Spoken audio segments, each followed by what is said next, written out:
لا مضل له ومن يضلله فلا هادي له ونشهد أن لا إله إلا الله وأن محمدا عبده ورسوله الذي أرسله بالحق بشيرا ونذيرا وداعيا إلى الله بإذنه سراجا وقمرا منيرا. بارك الله لنا ولكم في القرآن العظيم. أعوذ بالله من الشيطان الرجيم. بسم الله الرحمن الرحيم. وإذ قال ربك للملائكة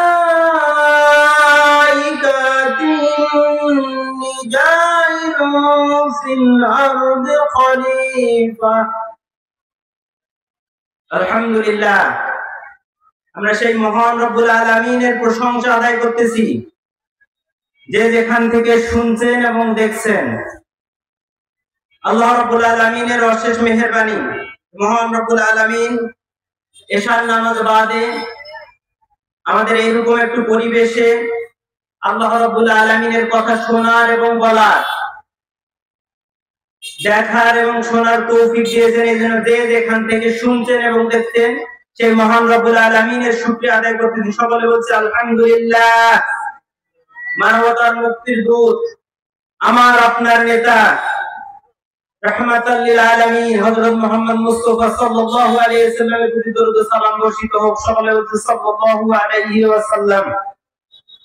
সম্মানিত শ্রোতা মণ্ডলী, যে যেখান থেকে শুনছেন এবং দেখছেন, সময় যেহেতু খুবই কম, অল্প কথায় বেশি বোঝানোর চেষ্টা করব।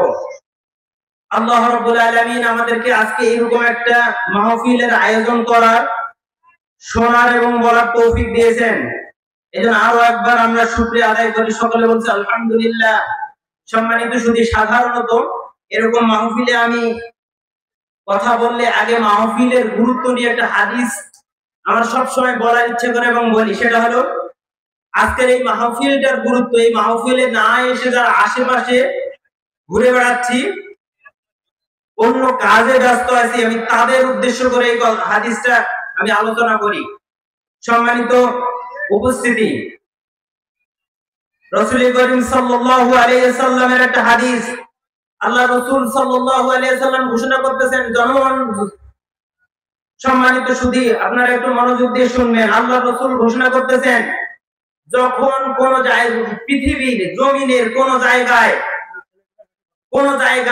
যে যেখান থেকে শুনছেন এবং দেখছেন ভালো করে শোনেন, যখন পৃথিবীর কোন জায়গায় আল্লাহ এবং রসুলের কথা বলা হয়, তখন ওই জায়গাটাকে আল্লাহ রসুলে আল্লাহর ফেরেশতারা ঘিরে রাখে, বলেন সুবহানাল্লাহ।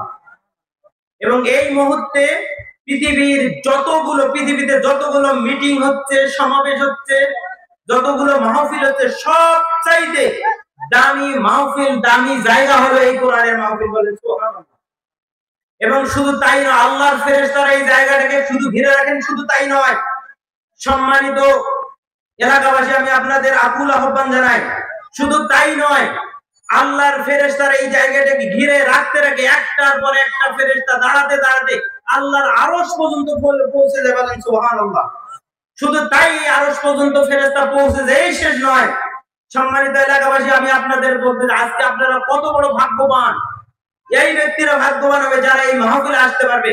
শুধু তাই নয়, যখন ওই ফেরেশতারা আরশ পর্যন্ত পৌঁছে যায়, আল্লাহ রাব্বুল আলামিন জিজ্ঞেস করেন, তোমরা কোথায় গিয়েছিলে, কি দেখলে, কি দেখতেছো? তারা বলে, ইয়া রাব্বুল আলামিন, আমরা জমিনের, পৃথিবীর, বাংলাদেশের দিনাজপুর জেলার পার্বতীপুর উপজেলার 6 নম্বর মমিনপুরের 8 নম্বর আয়ার 7 নম্বর ওয়ার্ডের দোয়ানিয়া গরবডাঙ্গার একটা জায়গায় তোমার মাহফিল হচ্ছে, ওইখানে আমরা দেখে আসলাম। ফেরেশতারা আল্লাহ বলেন, ওইখানে তারা কি করতেছে? বলতেছে, তোমার বাণী কেউ বলতেছে, কেউ শুনতেছে। বলতেছে, তারা কি আমাকে দেখেছে? ফেরেশতারা, আল্লাহ তারা তোমাকে দেখে নাই? না দেখে তোমার আমার কথা শুনতেছে? হ্যাঁ, না দেখেই আপনার কথা শুনতেছে। ফেরেশতারা আল্লাহ বলেন ফেরেশতারা সাক্ষী থাকো, যারা আমাকে না দেখে আমার কথা বলতেছে এবং শুনতেছে তাদেরকে আমি মাফ করে দিলাম। সুবহানাল্লাহ।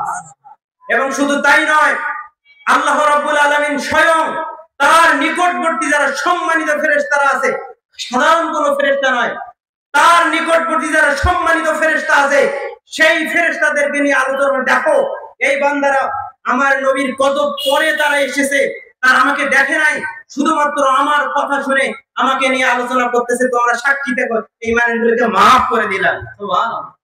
সম্মানিত সুধী, তাই আজকের সবথেকে ভাগ্যবান ওই ব্যক্তি, আজকে গোস্ত পোলাও আপনি খাইতে পারে যদি ভাগ্যবান মনে করেন, না সেটা ভাগ্যবান নয়। আপনি হয়তো কিছুই খান নাই, কিন্তু এশার নামাজ পড়ে এসে এই মাহফিলে এসে বসেছেন, কোরআনের কথা শুনেছেন, বুঝেছেন, মেনেছেন, মানার চেষ্টা করবেন, সেই হলো আজকের জন্য সবচাইতে ভাগ্যবান মানুষ। আজকে যদি আপনি ভাগ্যবান ওই ব্যক্তিটা হতে চান, তাহলে অবশ্যই আপনাকে এই মাহফিলে এসে বসতে হবে, শুনতে হবে, কি বলতেছি সেটা বোঝার চেষ্টা করতে হবে। তাহলে আল্লাহ স্বয়ং স্বয়ং মহান রব্বুল আলামিন আপনাকে নিয়ে আলোচনা করবেন। বলেন সুবহানাল্লাহ। তো সম্মানিত সুধী, তাই আসুন আমি সংক্ষেপে দুই একটা কথা আপনাদের সামনে বলবো। সম্মানিত সুধী, আমি সূরা বাকারা 30 নম্বর আয়াত তেলাওয়াত করেছি। প্রথমের দিকে একটা বাক্য আল্লাহ রাব্বুল আলামিন বলতেছেন, ওয়া ইয ক্বালা রাব্বুকা লিল মালাইকাতু ইন্নী জাইলুন ফিল আরদি খলিফা। আল্লাহ রাব্বুল আলামিন যখন আল্লাহ রাব্বুল আলামিন ফেরেশতাদেরকে সামনে বললেন, আমি এই পৃথিবীতে এই জমিনে খলিফা প্রেরণ করব। সম্মানিত সুধী, আমার পয়েন্ট এখানে, খলিফাটা যে আল্লাহ প্রেরণ করতে দিলেন, খলিফাটার মানেটা কি? আল্লাহ কেন খলিফার কথা বললেন? আল্লাহ তো বলতে পারেন আমি মানুষকে প্রেরণ করব দুনিয়াতে। যেমন অন্য জায়গা বলেছেন, আমা খালাকতুল জিন্না ওয়াল ইনসা ইল্লা লিয়াবুদুন। আল্লাহ বলেন আমি মানুষ এবং জিনকে প্রেরণ করেছি দুনিয়াতে আমার ইবাদত করার জন্য। কিন্তু এখানে তো আল্লাহ বলতে পারেন আমি মানুষকে প্রেরণ করব, ইনসানকে প্রেরণ করব দুনিয়াতে। কিন্তু আল্লাহ রাব্বুল আলামিন এখানে ইনসান না বলে, জিন না বলে, এখানে আল্লাহ বলেন আমি খলিফা প্রেরণ করব। সম্মানিত সুধী, এই খলিফা শব্দটা আমাদের প্রত্যেকটা মুসলমানকে বুঝতে হবে, জানতে হবে এবং মানার চেষ্টা করতে হবে। আল্লাহ রাব্বুল আলামিন অন্য কোন শব্দ না ব্যবহার করে, ইনসান ব্যবহার না করে, কেন আল্লাহ রাব্বুল আলামিন এখানে খলিফা ব্যবহার করেন? সম্মানিত সুধী, খলিফার মানে হলো প্রতিনিধি। প্রতিনিধি কারা? আল্লাহ আদম থেকে শুরু করে পৃথিবীতে কিয়ামত পর্যন্ত যতগুলো মানুষ এই আল্লাহর জমিনে আসবে সবাই আল্লাহর প্রতিনিধি। এই প্রতিনিধির কাজ কি? তাহলে একটা জিনিস আমরা এখান থেকে আমাদের উপলব্ধি করতে হবে, যারা আমরা আল্লাহর বান্দা, আল্লাহর গোলাম, এই জমিনে এসেছি, আল্লাহ আপনাকে, আপনি, আমি শুধুমাত্র এই দুনিয়ার মধ্যে চাকরি করার জন্য, ব্যবসা করার জন্য আসি নাই, অন্য কোনো কাজ করার জন্য আসি নাই। আমরা এসেছি আল্লাহ রাব্বুল আলামিনের প্রতিনিধিত্ব করার জন্য। এই প্রতিনিধি শব্দের অর্থটা আমাদেরকে বুঝতে হবে। সম্মানিত সুধী, প্রতিনিধি মানে হলো কারো পক্ষ থেকে আপনি কোনো কাজ পরিচালনা করেন। তাহলে এই দুনিয়ায় মানুষ এসেছে আল্লাহ রাব্বুল অন্য কোনো মানুষের পক্ষ থেকে নয়। এই মানুষকে আল্লাহ রাব্বুল আলামিন দুনিয়ায় প্রেরণ করেছেন, দুনিয়ায় চিরস্থায়ী থাকার জন্য নয়। এই জায়গায় মানুষ কিছুদিনের জন্য অবস্থান করবে এবং আল্লাহ রাব্বুল আলামিনের প্রতিনিধিত্ব করবে। কি প্রতিনিধিত্ব করবে? সম্মানিত সুধী, আল্লাহ রাব্বুল আলামিন যা আদেশ নিষেধ আমাদেরকে দিয়েছেন সেই কাজগুলো দুনিয়ায় বাস্তবায়ন করবে। এটা হলো মানুষের উদ্দেশ্য। কারণ আপনি দেখেন, কোথাও যদি আমরা ধরেন বাংলাদেশের কথা ধরেন, বাংলাদেশ বিভিন্ন দেশের মধ্যে রাষ্ট্রদূত প্রেরণ করে। ওই রাষ্ট্রদূত কি যায় বলে আমি নিজেই ওই দেশের রাজা, আমি এইখানে তার আমি এই দেশ পরিচালনা, আমি বাংলাদেশ পরিচালনা করছি। ওই রাষ্ট্রদূত তা বলে না। ওই রাষ্ট্রদূত যখন অন্য দেশের প্রেসিডেন্টের কাছে যায়, তখন বাংলাদেশের রাষ্ট্রপতির পক্ষ থেকে তার পরিচয় পত্র পেশ করে যে আমি বাংলাদেশের পক্ষ থেকে এখানে আসছি প্রতিনিধিত্ব করতে। সম্মানিত সুধী, তেমনি মানুষ এই দুনিয়ায় এসেছে আল্লাহ রাব্বুল আলামিনের প্রতিনিধিত্ব করতে। কি প্রতিনিধিত্ব করবে? এই দুনিয়ায় মানুষ এসে আল্লাহ রাব্বুল আলামিন হুকুম হাকাম গুলো এই দুনিয়া আল্লাহর জমিনে বাস্তবায়ন করবে। তবে খলিফা শুধুমাত্র এইটার মানে নয়। খলিফা আদম আলাইহিস সালাম থেকে শুরু করে কিয়ামত পর্যন্ত যারা এই পৃথিবীতে আসবে, এর মানে হলো খলিফা যে পৃথিবীতে শুধুমাত্র আদম পাঠাইছে, খলিফার দায়িত্ব শেষ করে দিয়েছে, খলিফার শব্দের অর্থ আল্লাহ শেষ করে দিয়েছে, তা কিন্তু নয়। আল্লাহ রাব্বুল আলামিন এখানে বলেন আমি খলিফা পৃথিবীতে পাঠাবো, তাদের দায়িত্ব হবে তারা যতদিন দুনিয়ায় অবস্থান করবে তারা আমার হুকুম হাকাম গুলো জমিনে বাস্তবায়ন করবে, তারা আমার আদেশ নিষেধ গুলো জমিনে বাস্তবায়ন করবে। সম্মানিত সুধী, কি আদেশ নিষেধ বাস্তবায়ন করবে? তাহলে আমরা একটু স্পষ্ট করে জানবো। সে স্পষ্ট করে কোথা থেকে জানবো? আজকে ভালো করে মনে রাখবেন, আজকে কিন্তু কোরআনের মাহফিল। এখানে শুধুমাত্র কথা হবে কোরআনের, শুধুমাত্র কথা হবে হাদিসের। কারণ আপনি মাহফিল করতেছেন, মাহফিল শুনতেছেন আল্লাহর কোরআনের মাহফিল, মাহফিল করতেছেন শুনতেছেন আল্লাহর রাসূলের হাদিসের মাহফিল। এখানে কথা হবে কোরআন থেকে, হাদিস থেকে।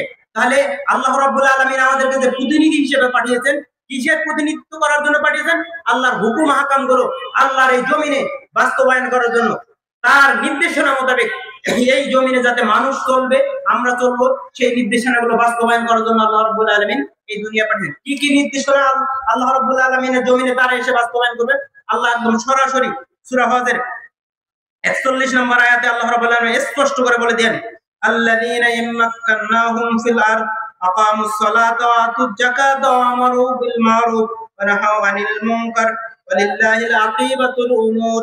আল্লাহ রাব্বুল আলামিন ঘোষণা করে দিলেন, আমি যদি এই মানুষগুলোকে যারাদেরকে দুনিয়ায় পাঠিয়েছি, তাদেরকে যখন কোন একটা দেশের, কোন একটা রাষ্ট্রের দায়িত্ব দেই, কোন একটা রাষ্ট্রের মধ্যে ক্ষমতার উপরের মধ্যে বসাই, ক্ষমতাবান করি, তখন তাদের দায়িত্ব হবে, প্রথম যে দায়িত্ব হবে তারা আকামুস সালাত, তারা সালাত কায়েম করবে। প্রথম দায়িত্ব মানুষের। এই মানুষ দুনিয়ায় এসে যদি কোন রাষ্ট্রের ক্ষমতা পায়, তাহলে প্রথম যে দায়িত্বটা তারা পালন করবে, তারা সালাত কায়েম করবে। সম্মানিত সুধী, আমরা এখন দুনিয়াতে বুঝি, এখন বলা হচ্ছে, একবার স্পষ্ট ভাবেই বলা হচ্ছে যে রাষ্ট্র, রাজনীতি আর কোরআন এক জিনিস নয়, রাষ্ট্র আর ইসলাম এক জিনিস নয়, রাষ্ট্র পরিচালনা এক জিনিস, ইসলাম এক জিনিস। যারা এইরকম করে কথা বলতেছে, তারা সম্মানিত সুধী, তারা বোকার স্বর্গে বাস করতেছে।